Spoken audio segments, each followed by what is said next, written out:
Hallelujah. A blessed morning, Friday morning to each and every one. Today, as we continue on our series, Union with Christ, we're going to study a very familiar passage, a very familiar book. Most of us who have been here for very long know this scripture, know this passage very well in Isaiah 53. And our topic this morning is about the substitutionary atonement. We're going to unlock the mysteries of Christ's sacrifice, why Christ has to die like the death that He had experienced. And we could say na mga kapatid na kung saan parang napaka-unfair sa Panginoon sapagkat He do not deserve this. Amen? In fact, if we will look at the cross, dapat talagang tayo yung naroon dahil tayo talaga yung makasalanan, tayo talaga yung nagkasala. So today, we're going to unlock the mysteries of Christ's sacrifice, and we're going to study in the book of Isaiah. But before that, let me just give you a background, a quick background of this book. Isaiah actually, 53, is divided into 6 points, not 6 sections. It is divided in 6 sections, and actually the prophecy of Isaiah, by the way, the name Isaiah means the salvation of the Lord or the Lord's salvation. The very name of Isaiah, na kung saan we all know he's one of the major prophets, I would say he ranks there at the top, because no other prophets has prophesied very clearly and vividly on the death of the Messiah, yung kamatayan ng tagapagligtas. As if that God has placed him in Golgotha, na kung saan he's sitting in the first row, and he already saw in the future what will happen to Isaiah. It's like in Golgotha, para siyang arena na kung saan nakaupo ron si Isaiah, and 600 years of that prophecy came into fulfillment. By the way, the book of Isaiah was written 700 years before Christ. 700 years before Christ. So Isaiah 53 actually doesn't start in verse 1, but it starts in verse 13 of Isaiah chapter 52. So here, we'll just go through the points quickly. In Isaiah chapter 52, verse 13, let me read this. This is actually the suffering servant. The whole theme of Isaiah is called suffering servant. So, first, of course, in verse 13, behold, my servant shall deal prudently. He shall be exalted and extolled and very high, just as many were astonished at you. So his visage, his face was marred more than any man. Yun yung ating kinanta, that no one will be able to notice or to masabi natin makilala yung kanyang mukha because his face, his visage was marred. Tulad nung napanood natin, I don't know all of you, sino nakapanood ng Passion of Christ? I believe most of us has watched the Passion of Christ. Amen? So here, Isaiah prophesied of what will the Messiah will do, what will the Messiah experience in his death, life, and resurrection. So shall he sprinkle many nations. Kings shall shut their mouths at him, for what had not been told them they shall see, and that they had not heard they shall consider. This is the sovereign servant. Pinakikilala dito ng servant na to, he's sovereign over all things. And then on Isaiah chapter 52, verse 14, verse 4, 5, 7, and 10, and 12, he is called the suffering servant. We all know that Jesus Christ did not came to serve, but he did not came to be served, but came to serve. Amen? And that's why also Isaiah points that he is a sinless servant. Hindi siya nagkasala. Men in the scriptures, 2 Corinthians 5:21, 1 Peter 2:22, Hebrews 3:15, clearly states that Jesus never sinned. The Messiah is a sinless servant. Na kung saan pag binasa natin ito, many people would think that's why he was crucified or experienced that brutal death is because of his sin. No, he did not sin. He is not a sinless, he is a sinless servant, and only that, in verse 57, he is a silent servant. And tonight or today, this morning, we're going to focus on this point na kung saan Jesus Christ, the Messiah, is a substitutionary servant, or what we call yung ating pag-aaralan today as the substitutionary atonement. So, last of this point in the whole chapter of 53 is he's a saving servant. Hallelujah. He is a saving servant. So, according to Martin Luther, this is the pinnacle, the core of Old Testament, the heart of Old Testament. He said, this is the pinnacle text in the bloodline of redemption. Every Christian ought to be able to repeat this by heart. Kaya nga, kinakabisado natin ito sa ating DYR, right? Isaiah chapter 53, especially verse 4 to 6, in which ito yung pag-aaralan. The focus of our study, the focus of our message is in Isaiah chapter 53, verses 4 to 6. Do you know, if we will study just mainly these 12 chapters, it will take us 3 months. 3 buwan natin itong pag-aaralan, just 1 chapter alone regarding the death, regarding the crucifixion, regarding the brutal death of the Messiah. Charles Spurgeon called this book the Bible miniature. It's the Bible miniature. Kumbaga, it is a compact. This is called the fifth gospel by other commentary. Why is a Bible miniature? I'll explain that later. This is the gospel at its essence. So we can see here that Isaiah 53 has been called the fifth gospel. Why? Because how many books are in the Bible? There are 66 books, right? 39 in the New Testament, 27 in the 39 in the Old, 27 in the New. So we can see here that this is actually divided into distinct sections. This has 66 chapters all in all. From 1 to 39 chapter of Isaiah, it speaks or it proclaims the judgment of God through the southern kingdom of Judah. And then from chapter 40 verse hanggang 66 chapter, it talks about grace, salvation, which comes through the Messiah. So, titingnan natin, this is, I would say, totoo yung mga sinabi ng mga Bible scholars that this is actually a miniature Bible. According to John MacArthur, kahit daw mawala yung mga New Testament epistles or New Testament records, if we still have Isaiah 53, we can still look back of what Jesus has done on the cross, dying for our sin. Hallelujah. So we can see here that there are 66 books in the Bible. As I said, 39 on the Old, 20 in the New. The emphasis in the Old Testament is God's judgment. Kaya nga pag nagbabasa tayo, di ba, parang sinasabi natin, bakit parang ang napaka-grumpy ng Lord. They call it grumpy. Alam niyo yung grumpy, di ba? Yung parang laging galit. Nakita na kayo ng mga grumpy old man or grumpy old woman. Ganun ang portrayal or yung pagkakilala ng mga tao sa Diyos in the Old Testament because it always speaks of judgment. Judgment in the nation of Israel, judgment because of their continual sinning of their idolatrous way. And then, the emphasis, of course, of the New Testament is grace. Hallelujah.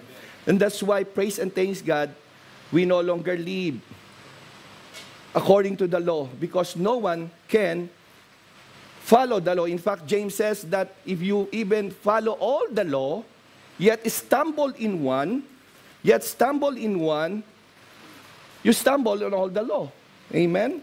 So, here we can see why this book is so important.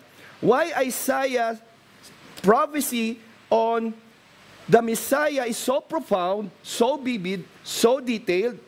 So all people, I would say, lahat ba tayo kailangan natin ng tagapagligtas? Do all people need Savior? Well, if you will ask a righteous man or a religious man, he would say, why would I need a Savior? I'm good. I'm okay.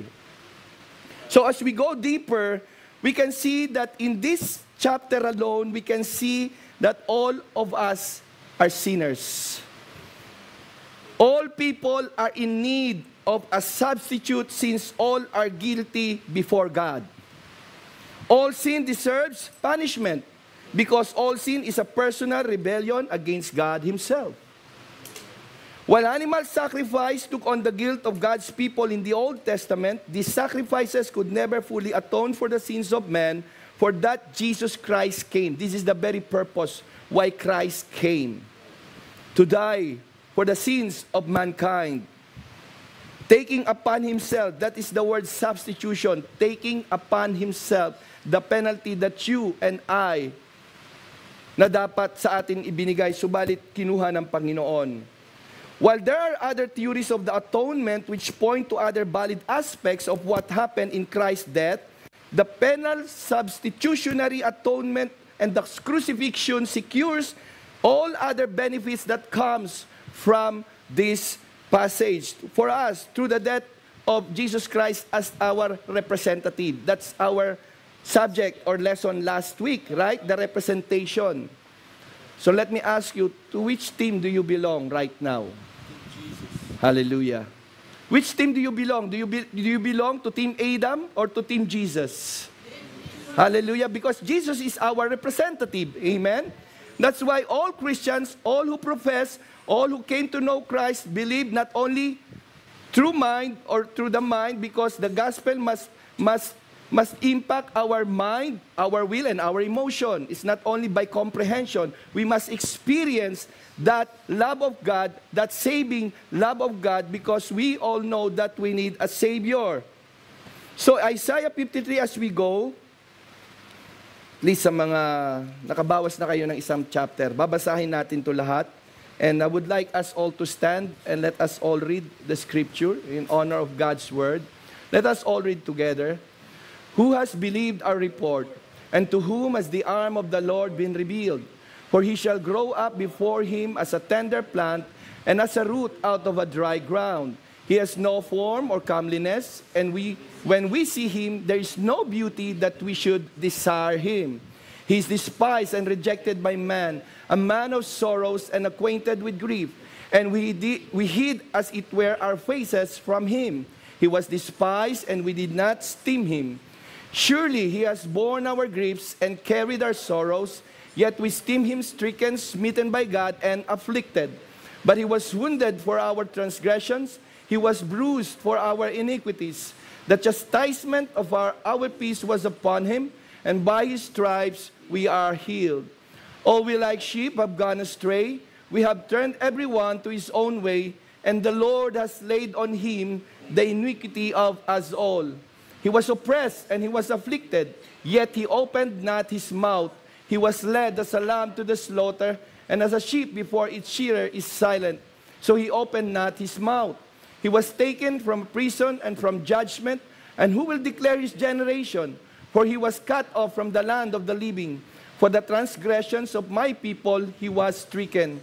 And they made his grave with the wicked, but with the rich at his death, because he had done no violence, nor was any deceit in his mouth. Yet it pleased the Lord to bruise him. He was put him to grief. When you make his soul an offering for sin, he shall see his seed. He shall prolong his days, and the pleasures of the Lord shall prosper in his hand. He shall see the labor of his soul and be satisfied. By his knowledge my righteous servant shall thus justify many, for he shall bear their iniquities.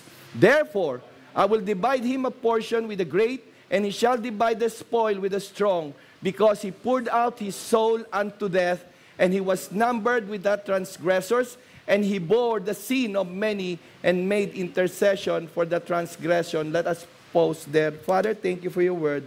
Lord, bless, O God, your word. Let your word richly dwell in our hearts, so that we may understand the full weight of our sin as we continue to meditate your word and study them. In Jesus' name I pray. Amen.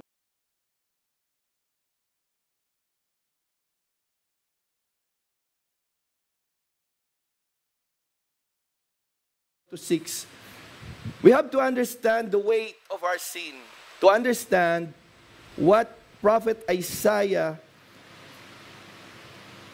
is trying to convey to its readers.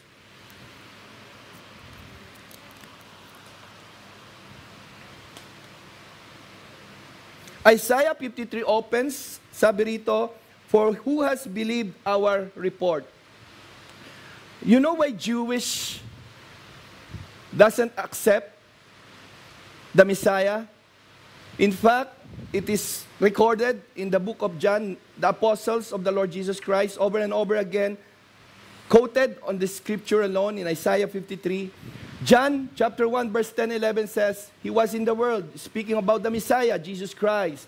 And the world was made through him, and the world did not know him. He came to his own, and his own did not receive him. You see just the pain of being betrayed, right? You just see how the misery or the experience of the Lord Jesus Christ, pumunta siya rito para sa mismo sa kanyang mga pinili. Because Israel is his chosen nation. God's people, as we always read in the Bible. John 12:37 and 38 also says, but although he had done so many signs before them, speaking again to, or describing again the Apostle John to his readers, he said they did not believe him, that the word of Isaiah the prophet might be fulfilled, which he spoke, Lord, who has believed our report, and to whom has arm of the Lord has been revealed. Right away, in the beginning of this chapter, right away it speaks of the Lord Jesus Christ, isn't it? Right away, the readers can relate to who is this man that John is trying to portray or to sabi natin, ipakilala sa kanyang mga reader. So why do Jewish people did not recognize or reject Jesus Christ as their Messiah? Number one, because their entire religious system is about seeking to establish their own righteousness. Religious beliefs always go for that kind of earning God's favor. This is the same way, that's why they're very strict in following the laws. Sabbath. During Sabbath, you cannot do anything. I admire that spiritual discipline. That they give one day to the Lord from sundown of Friday till the sundown of Saturday. They will not do anything. They will just worship God. I like that discipline. Amen? They are very strict on what they eat. Hindi sila basta-basta kumakain. Mga bawal, yung mga nakapag-high blood. Meron ba mamayang tawag doon? Medical? Bago tayo kumain, magpakuha muna kayo ng mga high blood. And that's why they're very strict on this because they know na kung saan ito hindi makakabuti sa kanila. It's all about work. Amen? It's all about seeking to establish their own righteousness, but they not truly seek the righteousness of God. This passage deals with the servant of the Lord, but not everyone agrees that it is Jesus Christ. They are saying it's Israel themselves. Because it's so obviously reveals Christ, this text has become an embarrassment to the Jewish people. The old translation of this text from Hebrew into Aramaic, but you know what? Before 11th century, even their ancient rabbis believed of the Messiah. In fact, they call him, my servant Messiah shall prosper. But not until the 11th century na kung saan, Rabbi Akiba actually translated a text from Isaiah 53 as King Messiah. They believe on the Messiah that is to come. Wounded for our transgression. Historically, the ancient Jewish rabbis believed that Isaiah chapter 52 and 53 referred to their coming Messiah. They're waiting for their Messiah. But the question is, why did they reject the Messiah? Why? Because they are not expecting that kind of Messiah, a bloody Messiah. They're expecting a Messiah in which he will reign, he will rule over all the nations of the world. Because of how the New Testament writers look back to this text with regards to Jesus, Rabbi Rashi started that it's not about the Messiah but about God's servant Israel. Isaiah 53, you know why? Now, hindi na yan binabasa ngayon sa mga synagogue. They remove it. They will recite all the Old Testament scripture, but just to avoid, because all the New Testament speaks about who this Messiah is. He already came. And that's why now they remove this from their synagogue declaration of the scriptures. Now let us go now to this subject that we are studying. What is substitutionary atonement? Big word, right? Pag sinabi natin. Actually, napakadali naman eh. Sino dito yung mga sports fanatic? We know this word substitute, right? Especially those who are playing basketball. Sub-rep. Why do we need to be substituted? Just think about it. We get tired, right? We cannot go in this life, for this journey, this long journey, without someone taking our place. Substitutionary atonement, meaning the penal substitutionary view of the atonement holds the most fundamental event of the atonement is that Jesus Christ took the full punishment that we deserve for our sin as a substitute in our place. And that's why kapag pinag-aralan natin ng husto itong Isaiah 53, you will just be crushed by the weight of the sin that mankind has done against a holy God. And all other benefits of this result of atonement find their anchor in this truth. Jesus Christ took our punishment. He took our sin on the cross when He died. Hallelujah. What is atonement? We always hear this word, atonement. In fact, if you will read Leviticus chapter 16, it speaks of Yom Kippur, Yom, today, Yom, Day of Atonement. As used in the scriptures, to atone is to suffer the penalty for sin, thereby by removing the effects of sin from the repentant sinner and allowing him or her to be reconciled with God. Kaya nga yung high priest, every year, he will have these two goats. One is a scapegoat na kung saan papatong niya yung kanyang kamay at palalayain to go to the wilderness. One will be killed and his blood will be sprinkled so that yung kanilang kasalanan, the whole nation of Israel will be forgiven by God or be atoned by God through this sacrifice. Is the same thing what happened to the Lord Jesus Christ. But what Jesus Christ did is not yearly. Once and for all, He completed the sacrifice on His death on the cross. Hallelujah. So that hindi na natin kailangan pang maghandog ng mga pinatabang guya. Because Christ already made it complete once and for all for the salvation, for the forgiveness of mankind's sin. And that is what you call Jesus Christ was the only one capable of carrying out the atonement for all mankind. Do you know that there are only two belief systems in the world? Dalawa lang naman talaga ang religion in the world. Pastor, ang dami Ang daming denomination. In fact, Christians have many denominations. You know there are more than 40,000 denominations of Christian? When I speak of denomination, there are many names. Just like us, we are Grace Church International, LCC, TGC. There are so many. But there are only two religious systems in the world. That is what you call the religion of human accomplishment or achievement and the religion of divine accomplishment. Many religions speaks about works. We all know that as a Christian, that we are not saved by works. We are saved by grace through faith in Christ, not by our works, so no one can boast. Ephesians chapter 2, verse 8 and 9. It is the gift of God. But religious belief, or what we call human accomplishment, do not believe on such thing because they continue to do it on their own. They believe that by doing good, by going through this and doing that, not touching this, not touching that, it will earn them heaven's gateway. But no one can. And that's why we come to our faith, the religion of divine accomplishment. We believe that there's one man who died to take all our sin, paid in full, katulad ng ating kinanta. You don't have to work for it. Amen? You don't have to go to this place or go to that place because Christ has done it already. Either you do it for yourself or someone does it for you. And Christian is unique in every aspect of our faith. Why? Because we believe it is sufficient, the sacrifice of Jesus Christ for all our sin. Jesus is presented as God's righteous servant. He is our representative, the righteous representative of God, our Father. But one, of course, who will be largely rejected. Kaya nga ngayon, napakahirap, especially in the last days. Even the elect, according to the Scripture, their love will grow cold. What is here? There's so many. If we will look back again at the Scripture as we go through them, as I said, we're going to focus only on verses 4 to 6. There are so many substitutionary language, like He has borne our griefs.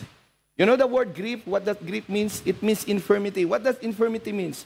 Lagi pag sinasabi nating infirmity, Lord, heal our infirmity, it's sickness. All of us are sick. Do you believe that? All of us has that what you call a virus. Lahat tayo may virus. Alam niyo yung virus na yan? During the pandemic, alam natin yung virus, right? But mankind have that sickness. That is what you call sin. All have fallen short of the glory of God. Lahat tayo, we missed the mark. We didn't get to that standard that God wants us. We all miss the mark. So we have all this sin virus in us. And that's why when Isaiah prophesied of what will happen or what the Messiah will do, he says, He has borne our griefs. Dinala niya yung mga sakit natin, yung mga kasalanan natin. He carried our sorrows. Why we go through sorrows in life? Because of sin. Because man in its nature, we are all sinners and we are all selfish. Pastor, hindi na ako selfish. Kristiyano na pa, born again na ako. Talaga? Pagka nga may pagkain, nag-uunahan, no? Ako muna, gutom na ako. Minsan, parang ayaw pang maubusan. Pag kumuha ng pagkain, parang sa Pizza Hut, talagang ganda ng tore, ang kataas, no? Patong-patong yung pagkain.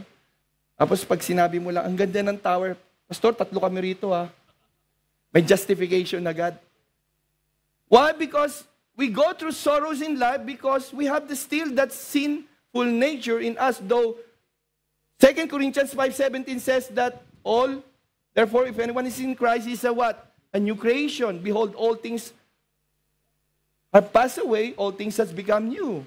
But yet, sometimes, just like Paul says in Romans chapter 7, he says that yung gusto kong gawin, hindi ko nagagawa. Pero yung dapat kong gawin, yung ayaw kong gawin, yung nagagawa ko, yung dapat kong gawin, hindi ko nagagawa. Why? Because of the sin that still lives in me, sabi ni Paul. So we can see here that Jesus took our sorrow. The Messiah took our sorrow. He was wounded for our sins, for our transgression, bruised for our iniquities, for the transgression of my people. He sold an offering for sin. He bore the sin of many. Right away in the scripture, kung lalawakan natin yung ating pangunawa, we see here right away that Prophet Isaiah speaks no other than the Lord Jesus Christ. Amen? He took all our sin. So our Lord's suffering was not His fault. It's not His fault. It is our fault. It was ours. The more personally we read this passage, the more the death of Christ will mean to us. Amen? Pag pinag-aralan natin to, pinagbulay-bulayan natin ito, lalo nating makikita yung kasalanan natin. You know, in the church right now, when you preach about sin, it's no longer famous. No longer famous right now when you speak about sin. In fact, sa mga big churches, what they want to hear only as love. True enough, God is love. But God is also righteous and just, that He has to punish sin. Amen? So here we can see that 3 things in this passage. As I said, magpo-focus lamang tayo sa verses 4 to 6. The substitutionary atonement of the Messiah. Number 1, He took our pain. He took our pain. He said, surely He has borne our griefs, our pain, and carried our sorrows. Yet we esteem Him stricken, smitten by God, and afflicted. As long as you hear, mga kapatid, daranas ka ng kalungkutan sa buhay. You will experience pain in life as long, even you are a Christian. Yes, Pastor, excluded na tayo dyan, mga Kristiyano tayo. No. Pain and sorrow and grief is part of human nature, and it will continue to be with us. Why? Because of sin. Amen? Ano yung pinaka-painful experience nyo na naranasan nyo in your life? What's the most painful? Maybe an abandonment. You've been abandoned by your parents. Your dad went to another place. Hindi nag-abroad.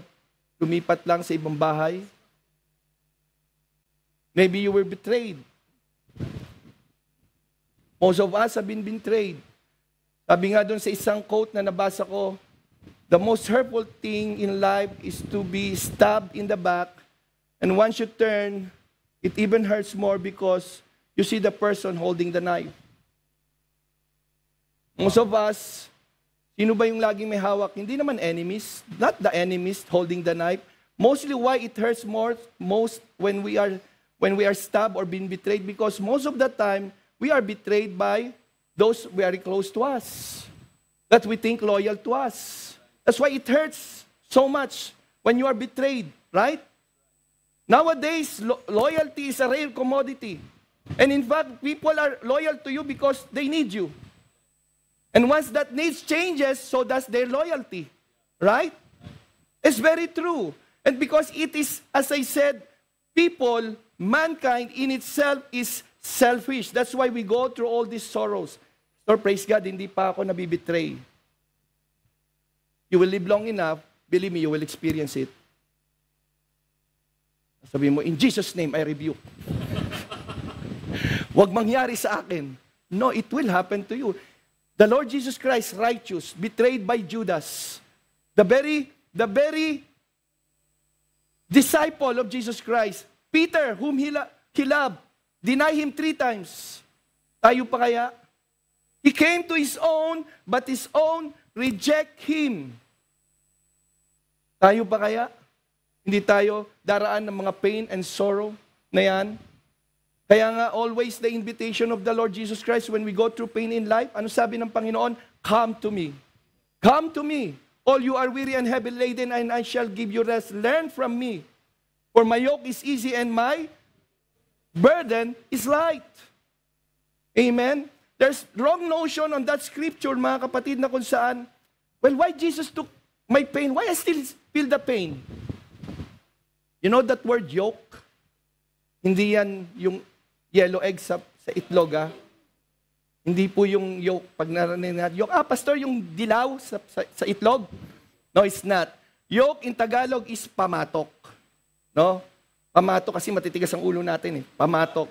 Hindi, yun yung it's a crossbar, okay, that is put on 2 cows.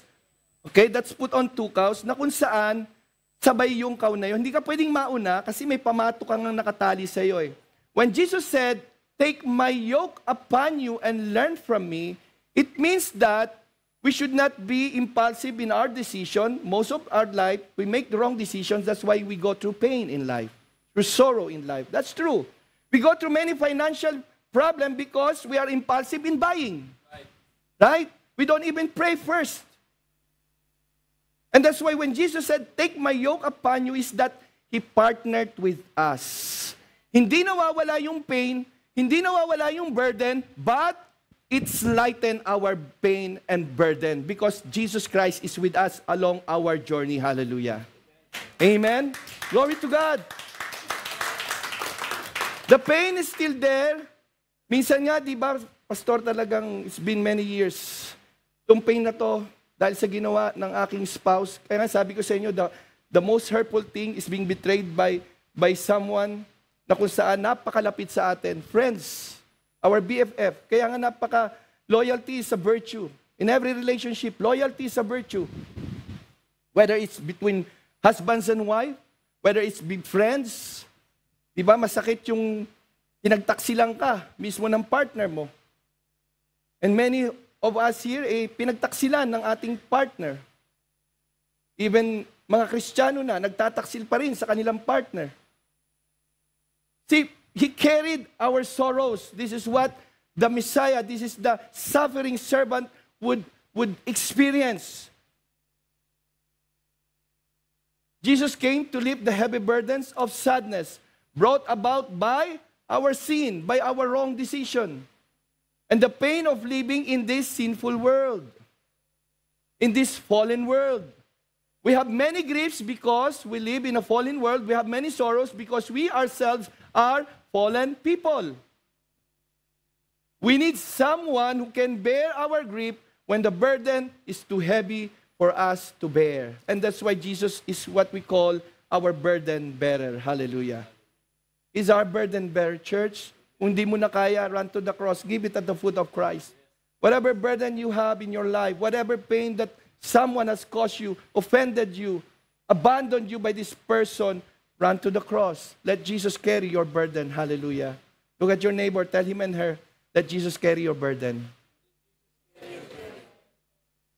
Parang ayaw mo, parang gustong-gusto mo, parang, hindi Lord, kaya ko to. Akin lang to. Kaya ko to, mapagtatagumpayan ko to. Hindi nga natin kaya eh. Be realistic, church. The sad thing about many Christians is that kinakaya. They isolate themselves in times na dumaan na ng burden and sorrow in life. What happened? They fall down.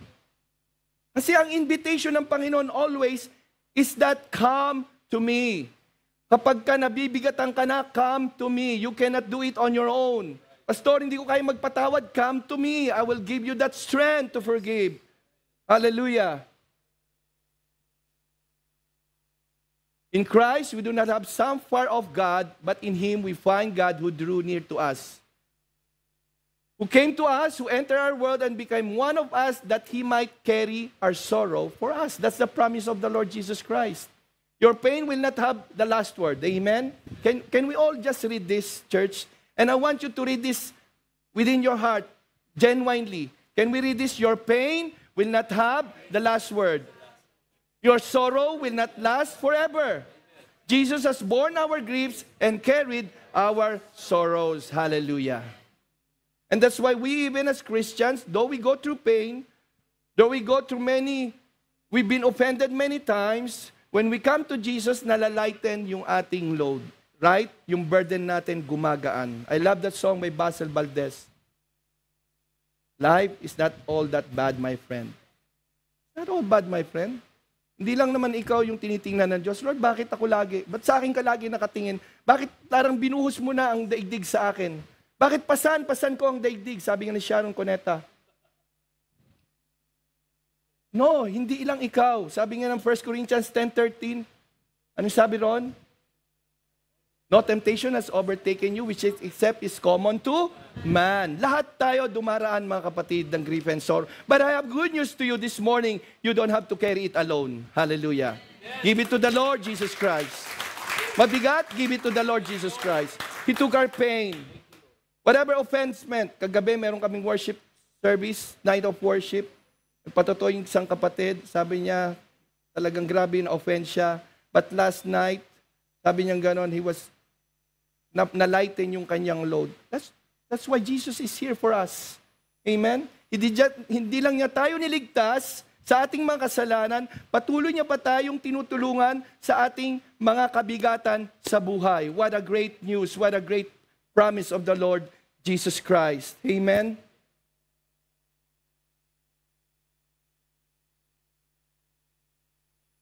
When Isaiah speaks of this, kung mapapansin nyo, no, yung tinitingnan dito or pinapakita ni Isaiah, he did not start right away with our sin. He start with pain first. Bakit kaya? Why right away yung ating emotions, yung ating mga kabigatan? Bakit kaya hindi siya right away pumunta sa kasalanan?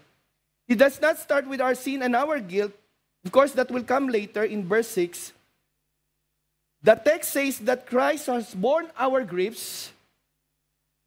And it's this Hebrew word that means to lift up and carry away a heavy load.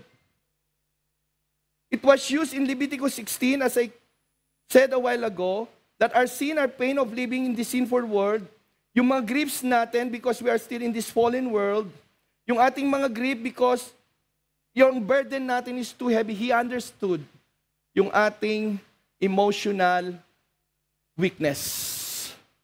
All of us. Pastor, babae lang ang emotional. No. Hindi totoo yun. Mas emotional ang lalaki. Naniniwala kayo ron? Hindi lang linalabas. Kaya, naririnig nyo to lagi as a joke. Mas mahabang buhay ng babae because they bring it out. Ang mga lalaki, kinikimkim. Ayaw umiyak kasi parang karuwagan pag umiiyak. Sabi nga ni Pastor Steve, real man cry. Amen? Real man cry. Kaya mas madaling maiksi ang buhay ng mga lalaki dahil hindi emotional, hindi pinapakita. Si tatay, di ba, maski talaga namang nakikita niya na yung kanyang anak, gusto nang umiyak. Tatay ako. Matibay ako. Kaya inatake tuloy. Kakapigil ng emotion. He bear our grief.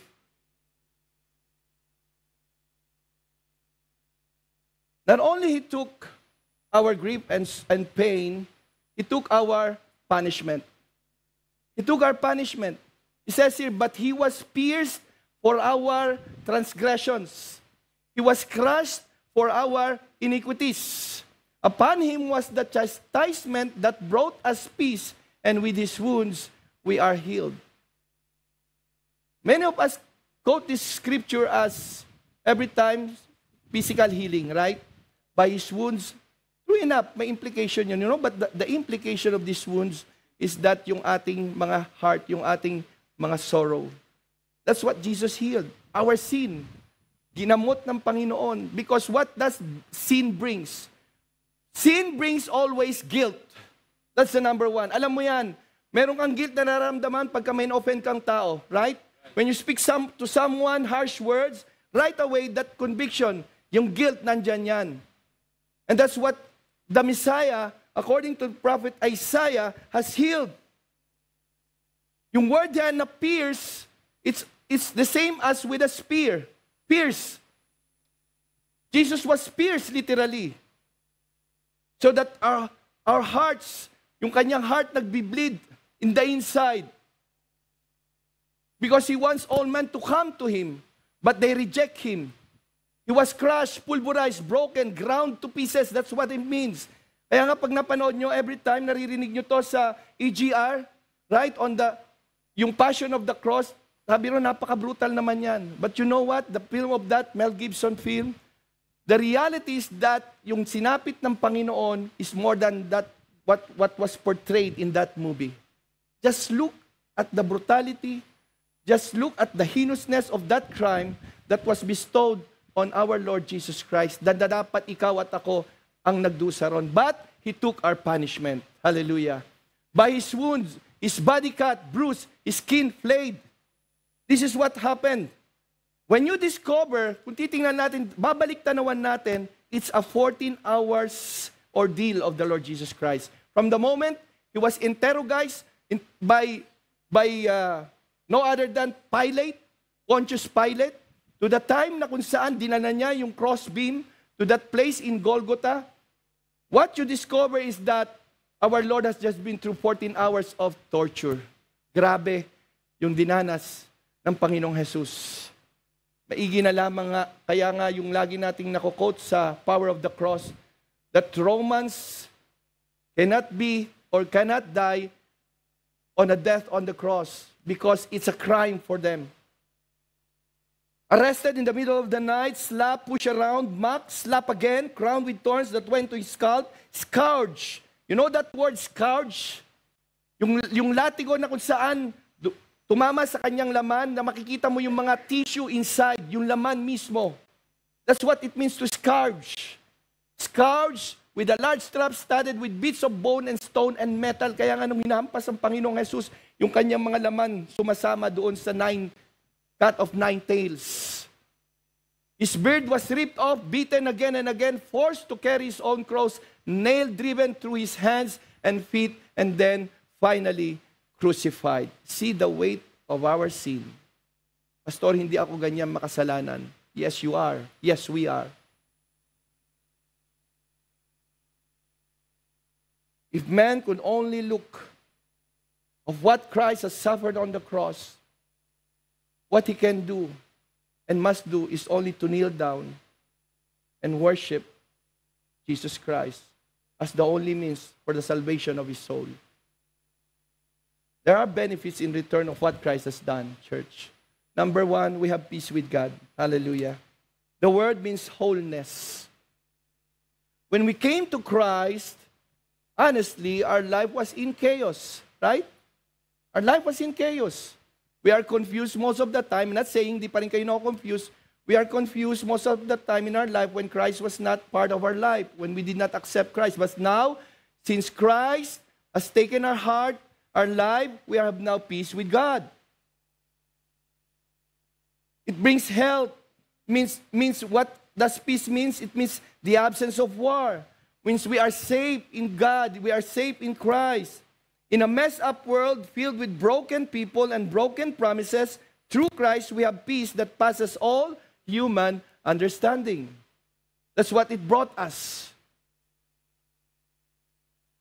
We are healed emotionally, physically, mentally. We are healed from our guilt, healed from our hatred, healed from our doubt, and healed from our shame, and healed from our pain. Through Christ, broken people are put back together and again, and that's why we are whole in Christ. Amen?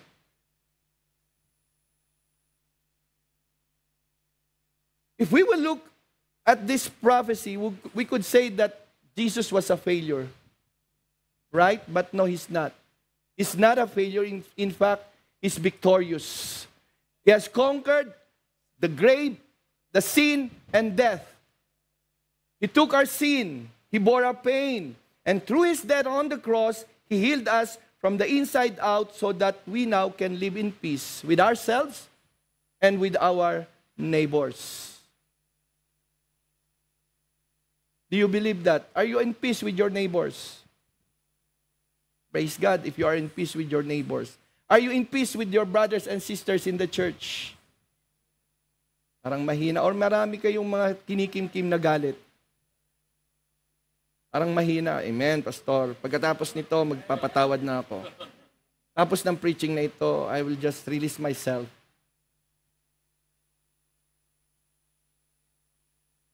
He took our sin, our pain, he took our punishment, and lastly, he took our place. If you will notice in verse 6, it starts with all and ends with all. All we like sheep have gone astray. We have turned everyone to his own way, and the Lord has laid on him the iniquity of us all. For all have sinned and fall short of the glory of God. You will say, I'm religious. No, all. Kasama dyan, lahat ng religious, kasama dyan lahat ng tao. Pastors like me, kasama rito. The Pope, kasama rito. There's only one man who lived who is sinless, and it is only the Lord Jesus Christ. Amen? He lived a sinless life, but all who live, kasama lahat pa yung mga susunod na ipanganganak, all have sinned and fall short of the glory of God, and that's why we need a Savior. He took our place. We have all sinned. We have all gone astray. We have all missed the mark. We have all turned to our own way. We're all in the same boat, and the boat is going down if God doesn't do something. We're all going to die. At this point, we encounter a great, glorious news of the gospel. God has done something. You know the song Amazing Grace? Who knows that song, Amazing Grace? Yeah. Amazing Grace, how sweet the sound. It was written by John Newton. You know the background of that story or that song? The background of that song is that John Newton was a great sinner. He was a slave trader. You know what slave trader is? Right? Slave trader. Tagalog. Nagbebenta ng mga tao para gawing alipin. Ayan. Pinagkakakitaan niya yung mga tao during the 1700 in a ship na kung saan sa barko, usually ganun, from Africa, they're bringing to Europe yung mga slave. Binibenta nila yon. And John Newton, he was not yet a minister of the gospel that time. He was a slave trader by profession. And one time on that boat, na kung saan there was a great storm, that almost that boat sink o halos lumubog na. And he prayed to God, and he encountered Jesus Christ on that storm. And that's why he wrote this song, Amazing Grace. A great sinner like me, but I found a greater Savior in Jesus Christ. Hallelujah. Hallelujah. Man cannot come to God unless they themselves admit that they are sinner and in need of a Savior. And that's why every time we preach the gospel, I'm okay. I don't need to be Christian. I have my religion. Until man finds himself as a sinner, he will never come to Jesus Christ to save him from his sin. The scripture is clear. This prophecy of Isaiah is clear. From Genesis to Revelation is clear that all of us needs a Savior. Amen? Old Testament points to the Savior. From Genesis to Revelation, it talks only of the Messiah. And lastly, he said, and the Lord has laid on him, that's Jesus, That's a great servant of the Lord who came from heaven on the divine rescue mission. God laid our sin on Jesus Christ, not on the church. He laid it on the person. Jesus Christ is the one who took all our sin. God himself laid our sin. 2 Corinthians 5:21 says what?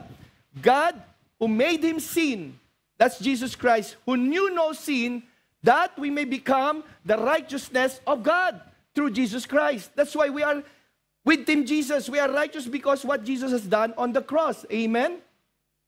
That's why we belong to Jesus Christ. He is our representative.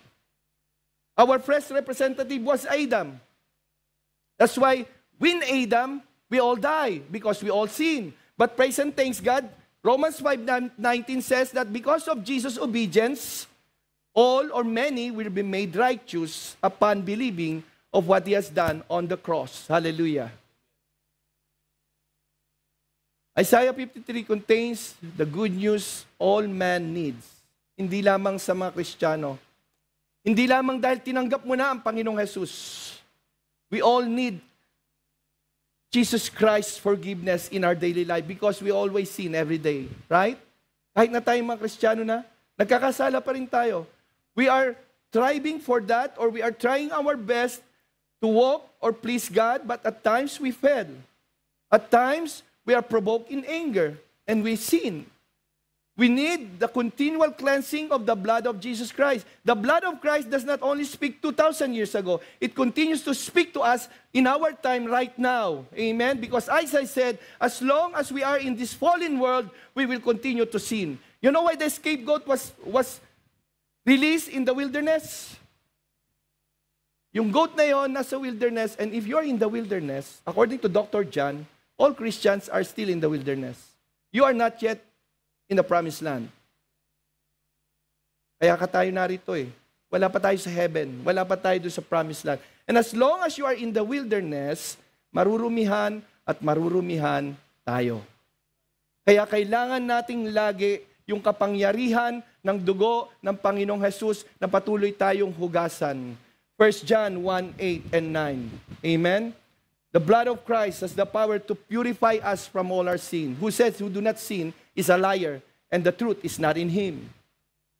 He was bruised for us, he was wounded for us, he was beaten, betrayed, mocked, scourged, crowned with thorns, crucified for all of us. Our sins drove Jesus to the cross, but he did not go unwillingly. Many things that he was a victim. That's why he said, I cannot worship a God, a king who is nailed to the cross. How can that be? They cannot believe. But he did not go unwillingly. He said in John also, said that I have the power to lay down my life and have the power again to take it. He willingly went there. Why? Because he was thinking for you and me. What he did, he died for us. What he did for us. Hallelujah. Not from himself alone. It was his love for us that kept him there. It was his love for us. Church, can you just imagine the love of God for us? In times na kung saan nagkakaroon tayo ng mga pain and sorrow, we don't think that Jesus, God, doesn't love us anymore. No, He loves us. The more we go through pain, the more He is close to us. Because God says, I am close to the broken-hearted. I am close to those who are going through ordeals or hard or struggles in life, hardships in life, trials in life. I am close to those who are broken-hearted. If our sin drove Him there, it was His love for us, as I said, that keep Him there.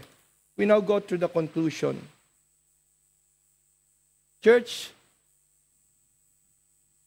pag tinatanong tayo, why did Jesus die? It's simple as our answer is, He paid for our sin. Right?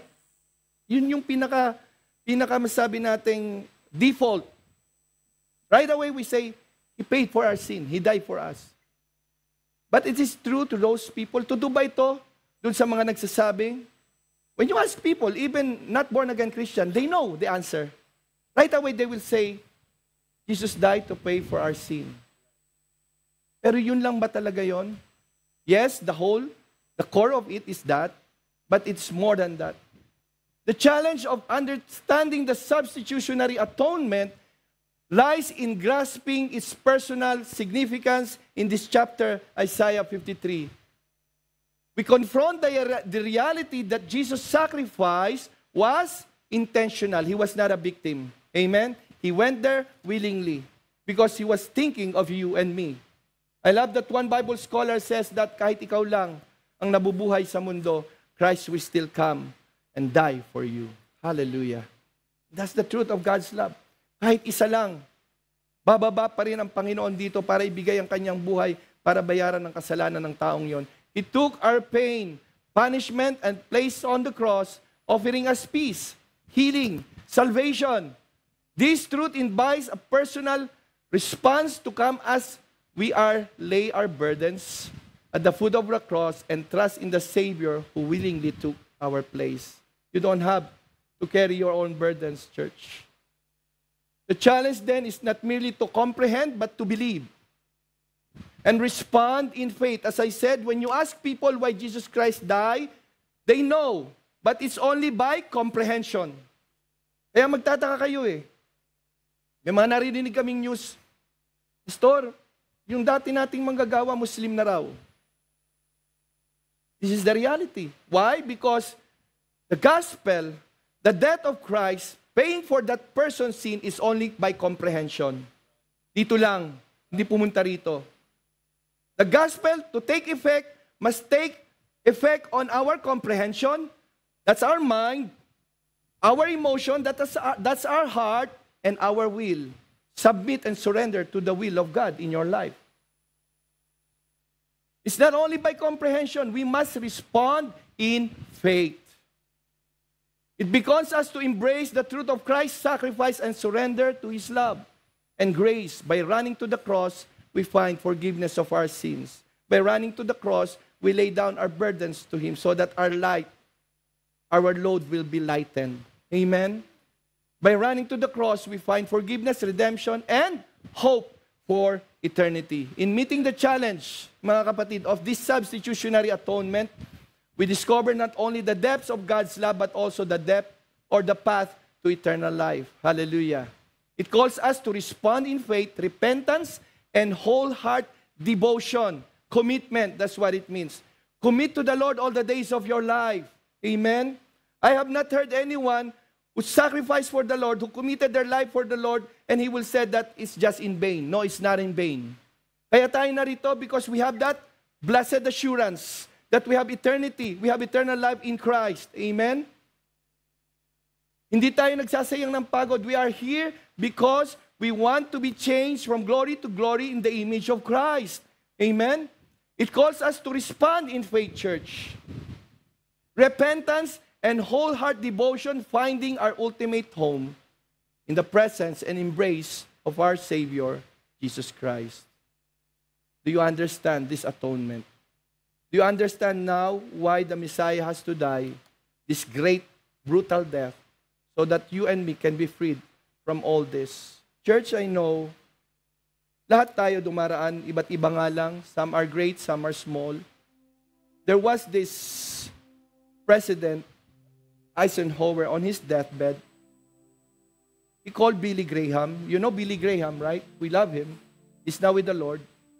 And President Eisenhower was on his deathbed. And on his deathbed, he said, and he asked Billy Graham, can an old sinner like me go to heaven? And Billy Graham said, you have Jesus, right? You have accepted Him as Lord and Savior? Yes. Then you are going to heaven. Old sinner, young sinner, great sinner like John Newton, sinner like you and me, have hope in Christ because He took our pain, He took our sorrow, He took our punishment on the cross.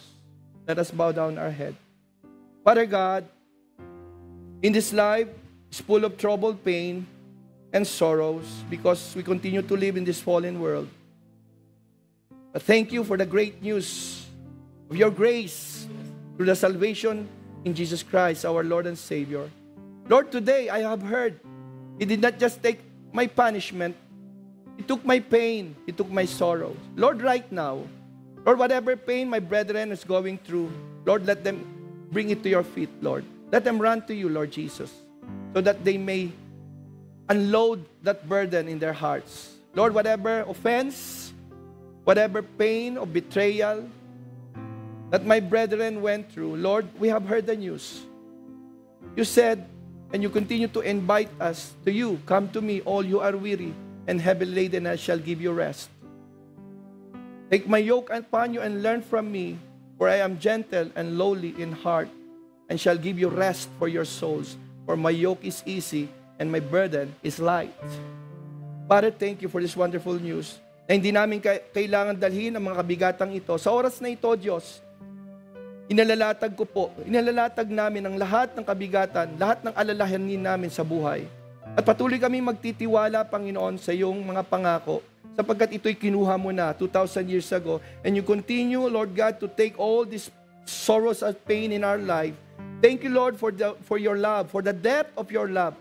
Lord, as we continue to meditate and ponder upon what you've done on the cross for us, Lord, we will be forever grateful, because we know we cannot save ourselves, because we are blemished with sin. But thank you for the sacrifice of your Son, the Lamb of God who takes away the sin of the world, that we don't have to linger and to dwell in sin. In fact, we are free from sin. Death in sin, according to St. Paul. Thank you for this wonderful news. Lord, we thank you, we praise you for delivering us from all this pain and sorrow in life. In Jesus' name I pray. Amen and amen.